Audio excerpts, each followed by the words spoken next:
بسم اللہ الرحمن الرحیم۔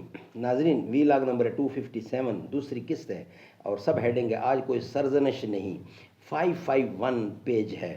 اور ناظرین، مین ٹاپک ہے ہمارا غزوہ فتح مکہ۔ ایک وی لاگ آپ کے سامنے پیش کیا جا چکا ہے، اس کا دوسرا حصہ ہم آپ کے سامنے رکھ رہے ہیں، 257 غزوہ فتح مکہ۔ ناظرین، یہ کتاب ہے سیرت النبی صلی اللہ علیہ وآلہ وسلم پر۔ ناظرین، اس کتاب کے رائٹر ہیں مولانا صفی الرحمان مبارک پوری، اور اس کتاب کا رائٹر ہے اور اس کتاب کی ٹائٹل ہے الرحیق المختوم، یعنی سیرت النبی صلی اللہ علیہ وسلم پر دنیا بھر میں اول انعام یافتہ یہ کتاب ہے جو ہم آپ کے سامنے رکھ رہے ہیں۔ نحمدہ ونصلی علی رسولہ الکریم، بسم اللہ الرحمن الرحیم۔ اس سراب رنگ و بو کو گلستاں سمجھا ہے تو، اے ناداں قفس کو آشیاں سمجھا ہے تو، گرمی گفتار احزائے مجالس اما یہ بھی ایک سرمایہ داروں کی ہے جگہ زرگری، مجلس آئین و اصلاح و رعایات و حقوق، طب مغرب میں مزے میٹھے اثر خواباوری۔ آج کوئی سرزنش نہیں، یہ بقیہ حصہ ہے۔ اس کے بعد آپ یعنی حضور اکرم نے فرمایا، قریش کے لوگوں تمہارا کیا خیال ہے، میں تمہارے ساتھ کیسا سلوک کرنے والا ہوں؟ انہوں نے کہا، اچھا، آپ کریم بھائی ہیں اور کریم بھائی کے صاحبزادے ہیں۔ آپ صلی اللہ علیہ وسلم نے فرمایا، تو میں تم سے وہی بات کہہ رہا ہوں جو حضرت یوسف علیہ السلام نے اپنے بھائیوں سے کہی تھی کہ لا تثریب علیکم اليوم، آج تم پر کوئی سرزنش نہیں، جو سب آزاد ہو۔ سبحان اللہ۔ کعبے کی کنجی حق بحقدار رسید، یہ ہیڈنگ ہے۔ کعبے کی کنجی یعنی کعبے کی چابی، حق بحقدار رسید۔ اس کے بعد رسول اللہ صلی اللہ علیہ وسلم مسجد حرام میں بیٹھ کے حضرت علی شیر خدا نے، جن کے ہاتھ میں کعبے کی کنجی تھی، حاضر خدمت ہو کر عرض کیا، حضور ہمارے لیے حجاج کو پانی پلانے کے اعزاز کے ساتھ خانہ کعبہ کی کلید برداری کا اعزاز بھی جمع فرما دیجئے۔ اللہ آپ پر رحمت نازل کرے۔ ایک اور روایت کے مطابق بموجب یہ گزارش حضرت عباس رضی اللہ نے کی تھی، یا رسول اللہ، رسول اللہ نے فرمایا، عثمان بن طلحہ کہاں ہیں؟ انہیں بلایا گیا۔ آپ نے فرمایا، عثمان، یہ لو اپنی کنجی، آج کا دن نیکی اور وفاداری کا دن ہے۔ طبقات ابن سعد کی روایت ہے کہ آپ نے کنجی دیتے ہوئے فرمایا اسے ہمیشہ ہمیش کے لیے لو، تم لوگوں سے اسے وہی چھینے گا جو ظالم ہوگا۔ اسے ہمیشہ ہمیش کے لیے لے لو، تم لوگوں سے اسے وہی چھینے گا جو ظالم ہوگا۔ اے عثمان، اللہ نے تم لوگوں کو اپنے گھر کا امین بنایا ہے، لہٰذا اس بیت اللہ سے تمہیں جو کچھ ملے اس سے معروف کے ساتھ کھانا۔ سبحان اللہ۔ لہٰذا اس بیت اللہ سے تمہیں جو کچھ ملے اس سے معروف کے ساتھ کھانا۔ ناظرین، نیکسٹ ہیڈنگ ہے کعبے کی چھت پر اذان بلالی، اسی کا نیکسٹ ہیڈنگ ہے، پیج ہے 552۔ اب نماز کا وقت ہو چکا تھا۔ رسول اللہ صلی اللہ علیہ وسلم نے حضرت بلال رضی اللہ کو حکم دیا کہ کعبے پر چڑھ کر اذان کہیں۔ اس وقت ابو سفیان بن حرب، عتاب بن اسید اور حارث بن حشام کعبے کے سین میں بیٹھے تھے۔ عتاب نے کہا، اللہ نے اسید کو فوت کر کے اس پر یہ کرم کیا ہے کہ وہ یہ اذان نہ سن سکا، ورنہ اسے ایک ناگوار چیز سننی پڑتی۔ اس پر حارث نے کہا، سنو واللہ، اگر مجھے معلوم ہو جائے کہ وہ برحق ہیں تو میں ان کا پیروکار بن جاؤں گا۔ اس پر ابو سفیان نے کہا، دیکھو واللہ میں کچھ نہیں کہوں گا، کیونکہ اگر میں بولوں گا تو یہ کنکریاں بھی میرے متعلق خبر دے دیں گی۔ اس کے بعد نبی اکرم صلی اللہ علیہ وسلم ان کے پاس تشریف لے گئے اور فرمایا، ابھی تم لوگوں نے جو باتیں کی ہیں وہ مجھے معلوم ہو چکی ہیں۔ پھر آپ نے ان کی گفتگو دہرائی۔ اس پر حارث اور عطا بول اٹھے، ہم شہادت دیتے ہیں کہ آپ اللہ کے رسول ہیں، خدا کی قسم کوئی شخص ہمارے ساتھ تھا ہی نہیں کہ ہماری اس گفتگو سے آگاہ ہوتا اور ہم کہتے کہ اس نے آپ کو خبر دی ہوگی۔ سبحان اللہ۔ نیکسٹ ہیڈنگ ہے فتح یا شکرانے کی نماز۔ اسی روز فتح یا شکرانے کی نماز، اسی روز رسول اللہ ام ہانی بنت ابی طالب کے گھر تشریف لے گئے، وہاں غسل فرمایا اور ان کے گھر میں ہی 8 رکعت نماز پڑھی۔ یہ چاشت کا وقت تھا، اس لیے کسی نے اس کو چاشت کی نماز سمجھا اور کسی نے فتح کی نماز۔ ام ہانی نے اپنے 2 دیوروں کو پناہ دے رکھی تھی، اپنے 2 دیوروں کو پناہ دے رکھی تھی۔ آپ نے فرمایا اے ام ہانی، جسے تم نے پناہ دی اسے ہم نے بھی پناہ دی۔ اس ارشاد کی وجہ یہ تھی کہ ام ہانی کے بھائی حضرت علی بن ابی طالب رضی اللہ ان دونوں کو قتل کرنا چاہتے تھے، اس لیے ام ہانی نے ان دونوں کو چھپا کر گھر کا دروازہ بند کر رکھا تھا۔ جب نبی اکرم تشریف لے گئے تو ان کے بارے میں سوال کیا اور مذکورہ جواب سے بہرہ ور ہوئیں۔ سبحان اللہ، سبحان اللہ۔ ناظرین، اس کا نیکسٹ ہیڈنگ ہے اکابر مجرمین کا خون رائیگاں قرار دے دیا گیا۔ یہ ہیڈنگ ہے اسی کا، اکابر مجرمین کا خون رائیگاں قرار دے دیا گیا۔ فتح مکہ کے روز رسول اللہ صلی اللہ علیہ وسلم نے اکابر مجرمین میں سے 9 آدمیوں کا خون رائیگاں قرار دیتے ہوئے حکم دیا کہ اگر وہ کعبے کے پردے کے نیچے بھی پائے جائیں تو انہیں قتل کر دیا جائے۔ ان کے نام یہ ہیں: نمبر 1 عبد العزیٰ بن خطل، نمبر 2 عبداللہ بن سعد بن ابی سرا، نمبر 3 اکرمہ بن ابی جہل، نمبر 4 حارث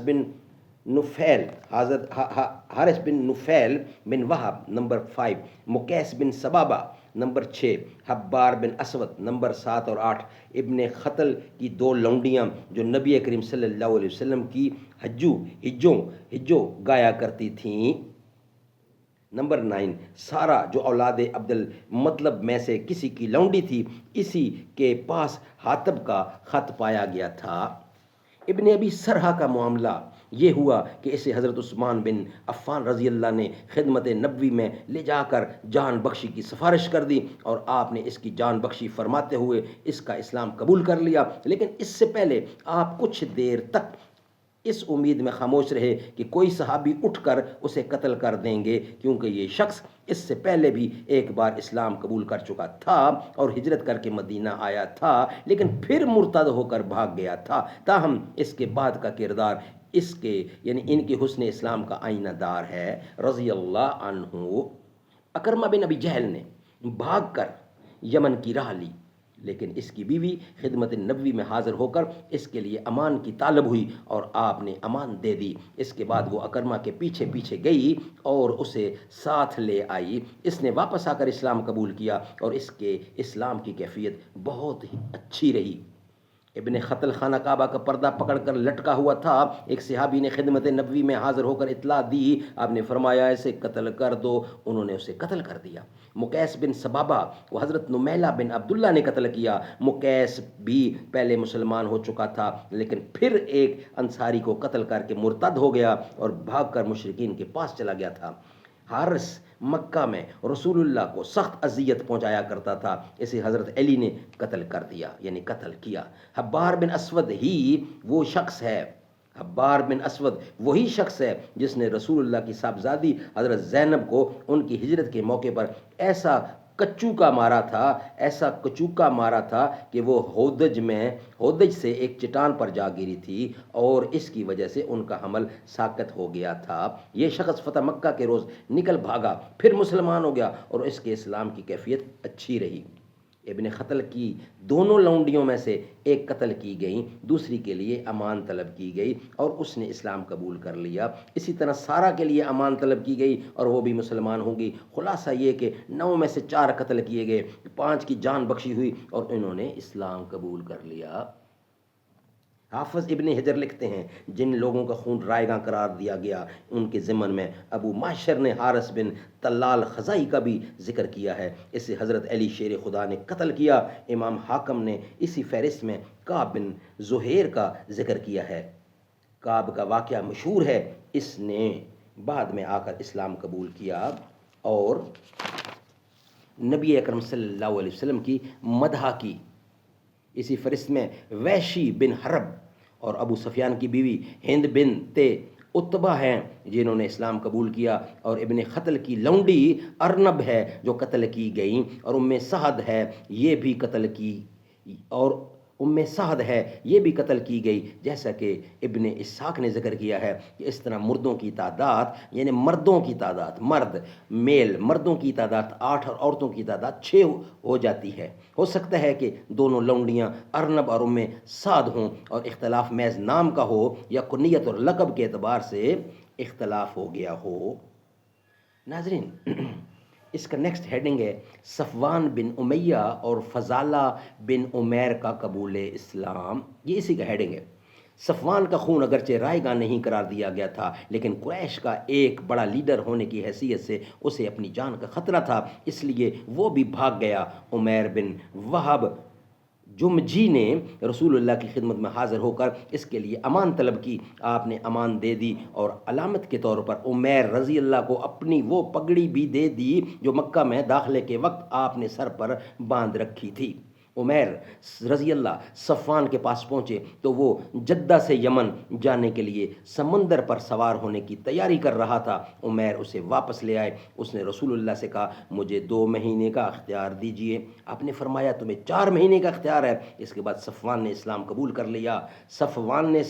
کر لیا۔ اس کی بیوی پہلے ہی مسلمان ہو چکی تھی۔ آپ نے دونوں کو پہلے ہی نکاح پر برقرار رکھا۔ فضالہ ایک جری آدمی تھا، بہادر آدمی تھا۔ جس وقت رسول اللہ طواف کر رہے تھے وہ قتل کی نیت سے آپ کے پاس آیا، لیکن رسول اللہ نے بتا دیا کہ اس کے دل میں کیا ہے، اس پر وہ مسلمان ہو گیا۔ سبحان اللہ، سبحان اللہ۔ ناظرین،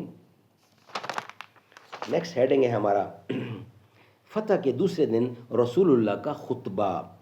ناظرین، یہ ہم انشاءاللہ آپ کے سامنے رکھیں گے نیکسٹ ویلاگ کی صورت میں۔ آج کا یہ دوسرا ویلاگ تھا جو کمپلیٹ ہوا۔ نیکسٹ ویلاگ میں فتح کے دوسرے دن رسول اللہ کا خطبہ انشاءاللہ ہم آپ کے سامنے رکھیں گے۔ ناظرین، ہماری کوشش ہوتی ہے کہ سیرت النبی سے روزانہ کی بنیاد پر کم از کم 2 قسطیں آپ تک پہنچائیں۔ یہ خالصاً حضور اکرم کا اٹھنا بیٹھنا، کھانا پینا، رہنا سہنا ہم آپ کی صورت میں پیش کرتے ہیں۔ یہی مسلمان کی ایک شان ہے کہ حضور کی سیرت کو بیان کرے۔ الگ صورت الگ سیرت، الگ صورت الگ سیرت، الگ پہچان رکھتے ہیں۔ نبی کے جو ہیں دیوانے وہ اونچی شان رکھتے ہیں۔ الگ صورت الگ سیرت، الگ پہچان رکھتے ہیں۔ نبی کے جو ہیں دیوانے وہ اونچی شان رکھتے ہیں۔ جہاں والوں تیرے قانون کی حاجت نہیں ہم کو، مسلمان ہیں ہم اپنے واسطے قرآن رکھتے ہیں۔ جہاں والوں تیرے قانون کی حاجت نہیں ہم کو، مسلمان ہیں ہم اپنے واسطے قرآن رکھتے ہیں۔ خرد والے کبھی بھی وقت کو ضائع نہیں کرتے، خرد والے کبھی بھی وقت کو ضائع نہیں کرتے، خرد والے کبھی بھی وقت کو ضائع نہیں کرتے۔ ہمیشہ فکر اے لوگو، ہمیشہ فکر اے لوگو، وہ عالی شان رکھتے ہیں۔ فقیروں اور ولیوں کو کبھی کمزور مت کہنا، فقیروں اور ولیوں کو کبھی کمزور مت کہنا۔ یہ اپنی جوتیوں پہ دولت و ایوان رکھتے ہیں، یہ اپنی جوتیوں پہ دولت و ایوان رکھتے ہیں۔ الگ صورت الگ سیرت، الگ پہچان رکھتے ہیں۔ نبی کے جو ہیں دیوانے، نبی کے جو ہیں دیوانے وہ اونچی شان رکھتے ہیں، الگ صورت الگ سیرت الگ پہچان رکھتے ہیں۔